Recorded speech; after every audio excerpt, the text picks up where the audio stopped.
Salam sejahtera Malaysia, terima kasih kerana menonton video-video dalam channel ini. Sebelum kita mula, jangan lupa untuk tekan tombol subscribe, share, like dan komen. Let's go!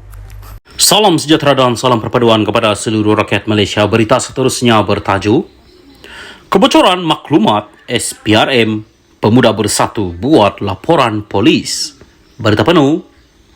Pemuda Bersatu hari ini membuat laporan polis bagi memohon agar siasatan dapat dijalankan berhubung dakwaan kebocoran maklumat berkaitan siasatan SPRM. Penolong Setiausaha Pemuda Bersatu Muhammad Faiz Rahmat membuat laporan itu di Balai Polis Dang Wangi pagi ini dengan diiringi Ketua Pemuda Wan Ahmad Faizal, Wan Ahmad Kamal dan beberapa pemimpin yang lain. Dalam laporan itu, Faiz memetik dua contoh kebocoran yang dikatakan berlaku. Pertama adalah sumber daripada SPRM yang mengesahkan kepada media bahawa agensi anti rasuah itu telah membekukan dua akaun milik Bersatu dengan kira-kira RM40 juta ringgit di dalamnya.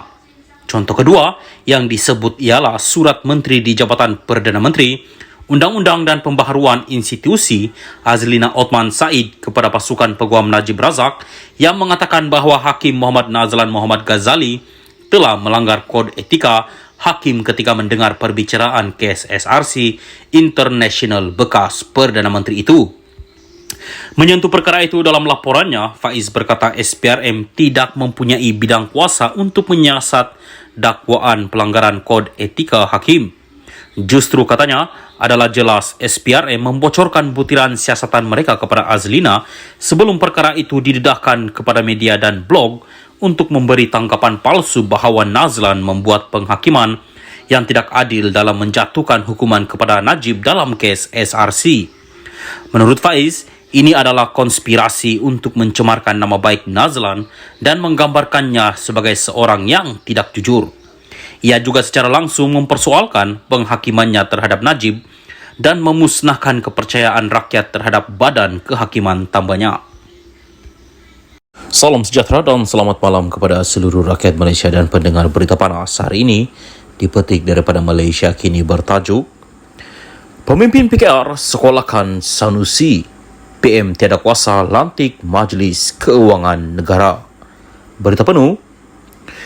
Perdana Menteri tidak mempunyai sebarang kuasa untuk melantik sesiapa sahaja dalam Majlis Keuangan Negara selain daripada yang dicadangkan oleh Sultan sesebuah negeri itu, kata Naib Pengerusi PKR Kedah Nur Azrina Surip.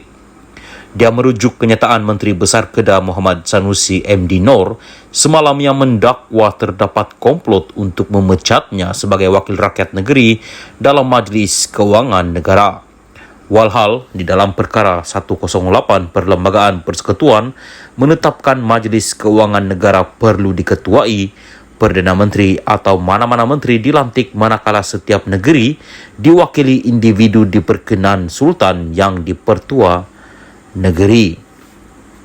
Jelas menunjukkan tiada kuasa Perdana Menteri untuk menamakan orang lain selain individu yang diperkenan Sultan jika mengambil konteks dalam negeri Kedah, kata Nur Azrina pada satu kenyataan hari ini.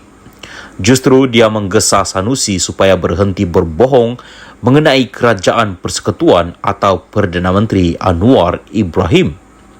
Nur Azrina mengingatkan Sanusi mengenai titah baginda Tuanku Sultan Kedah ketika merasmikan mesyuarat pertama Penggal ke-6 Dewan Undangan Negeri Kedah ke-14 pada Mac. Katanya, Baginda telah berpesan supaya mengelak berpolitik secara berlebihan dan sentiasa berusaha menjaga hubungan di antara satu sama lain, khususnya antara kerajaan negeri dan kerajaan persekutuan. Jelas menunjukkan harapan yang tinggi agar mengekalkan profesionalisme demi rakyat Kedah, katanya.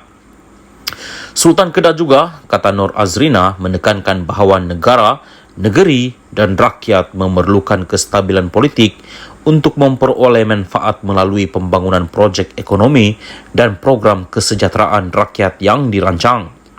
Namun Sanusi telah berulang kali membangkitkan isu yang boleh menyebabkan pergeseran antara kerajaan negeri dan kerajaan persekutuan seperti mendakwa bulan lalu bahawa beliau telah dihalang daripada acara persekutuan.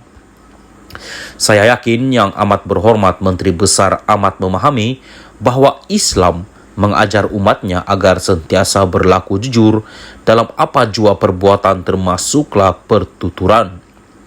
Memetik pandangan Imam Al-Nawawi rahimahullah dalam syarah Syahih Muslim, Al-Nawawi bohong ini didefinisikan sebagai mengkabarkan sesuatu berbeza yang keadaan sebenarnya sama ada dengan sengaja atau tidak sengaja, dan sama ada perkabaran itu akan perkara yang telah berlaku atau akan datang. Dari pandangan di atas jelas menunjukkan bahawa pembohongan seperti itu tidak wajar dilakukan meskipun bertujuan berjenaka atau menarik perhatian atau sokongan orang, kata Nur Azrina lagi. Sanusi semalam mendakwa terdapat komplot untuk memecatnya sebagai wakil negeri dalam Majlis Keuangan Negara. Sanusi berkata gerakan itu coba menggantikannya dengan setiausaha kerajaan Kedah, Norzina Kazali. Dia bagaimanapun tidak memberikan sebarang bukti dakwaannya. Dia juga sebelum ini mendakwa disekat hadir Majlis Kerajaan Persekutuan termasuk pameran maritim dan aero angkasa antarabangsa Langkawi 2023 bulan depan.